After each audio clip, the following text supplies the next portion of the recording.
Sir ನಾನಿಲ್ಲಿ ಬೆಳಗಿನ ಜಾವ ಶಾಲೆಯ ಅಂಗಳಕ್ಕೆ ಯೋಗಾಸನಕ್ಕೆ ಅಂತಂದು ನಾನು ಬರ್ತಾ ಇದ್ದೆ ಇಲ್ಲೇ. ಈ ಶಾಲೆಯ ಅಂಗಳ ಪೂರ್ತಿ ಬಯಲಾಗಿ ಕಾಣ್ತಿತ್ತು. ಯಾವುದೇ ರೀತಿಯಿಂದ ಗಿಡ ಮರಗಳು ಯಾವುದೂ ಇದು ಇದ್ದಿಲ್ಲ. ಹಾಗಾಗಿ ಬಯಲು ಇರೋದರಿಂದ ನಾನಿಲ್ಲಿ ಸಸಿಗಳನ್ನು ನೆಡುವಂಥ ಕೆಲಸ ನಾನು ಮನಗಂಡು ಅವತ್ತಿಂದ ಯೋಗಾಸನ ಮಾಡೋದರಿಂದ ಸಮಯ ವ್ಯರ್ಥ ಆಕತಿ.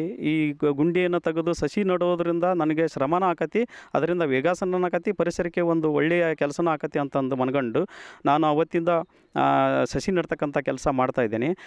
ಮತ್ತು 2017 ನನ್ನ ಮಗ ಹುಟ್ಟಿದ. ಆವಾಗ ನಾನು ಅವನ ಬರ್ತಡೇಯನ್ನು 2018ರಿಂದ ಕೇಕ್ ಕಟ್ ಮಾಡುವ ಮೂಲಕ ಮಾಡ್ತಾಯಿಲ್ಲ. ಅವನು ಬರ್ತಡೇಯನ್ನು ನಾನು ಸಸಿ ನೆಡುವ ಮೂಲಕ ಅವನ ಹುಟ್ಟುಹಬ್ಬವನ್ನು ಆಚರಣೆ ಮಾಡ್ತಾಯಿದ್ದೀವಿ. ಅವನಿಗೂ ಒಂಥರ ನಮಗೆ ಖುಷಿ ಕೊಡ್ತಾಯಿದೆ. ಮತ್ತು ಈಗ ಶಾಲೆಯ ಅಂಗಳದಲ್ಲಿ, ಕೆರೆ ಏರಿಗಳ ಮೇಲೆ, ರಸ್ತೆ ಬದಿಗಳಲ್ಲಿ ಎಲ್ಲೇ ಜಾಗ ಖಾಲಿ ಇರುತ್ತಲ್ಲ ಅಲ್ಲಿ ಗುಂಡಿಯನ್ನು ತೆಗೆದು ಸಸಿ ನೆಟ್ಟು ಅವನ್ನ ಪೋಷಣೆ ಮಾಡ್ತಕ್ಕಂಥ ಕೆಲಸ ಮಾಡ್ತಾಯಿದ್ದೀನಿ. ಅವನು ಜೂನ್ 5, 2017 ಅವನು ಜನನವಾಯಿತು. ನಾವು ಅವತ್ತಿಂದ ಈ ಕೆಲಸನೂ ಕಂಟಿನ್ಯೂ ಮಾಡ್ತಾಯಿದ್ದೀನಿ. ಇದು ಸುಮಾರು ಒಂದು 400ಕ್ಕಿಂತ ಹೆಚ್ಚು ಗಿಡಗಳನ್ನು ನಾನು ಈಗ ಬೆಳೆಸಿದ್ದೇನೆ ಆಗಲೇ.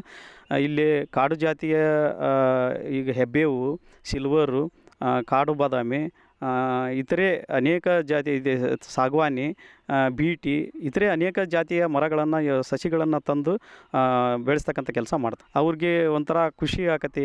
ಈ ಶಾಲೆ ಮೊದಲು ಬಯಲು ಇತ್ತು, ರಸ್ತೆ ಬದಿಯಲ್ಲೆಲ್ಲ ಬಯಲಿತ್ತು.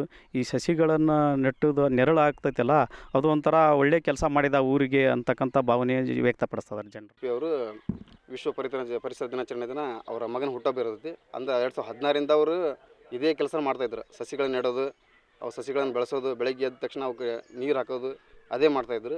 2017 ಅವ್ರ ಮಗ ಹುಟ್ಟಿದ.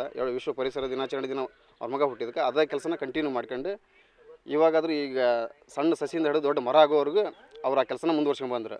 ಇವಾಗ 2016ರಿಂದ ಇಲ್ಲಿವರೆಗೂ ಕನಿಷ್ಠ 400ರಿಂದ ಜಾಸ್ತಿ ಗಿಡ ಅವ್ರು ಬೆಳೆಸಿದ್ದಾರೆ.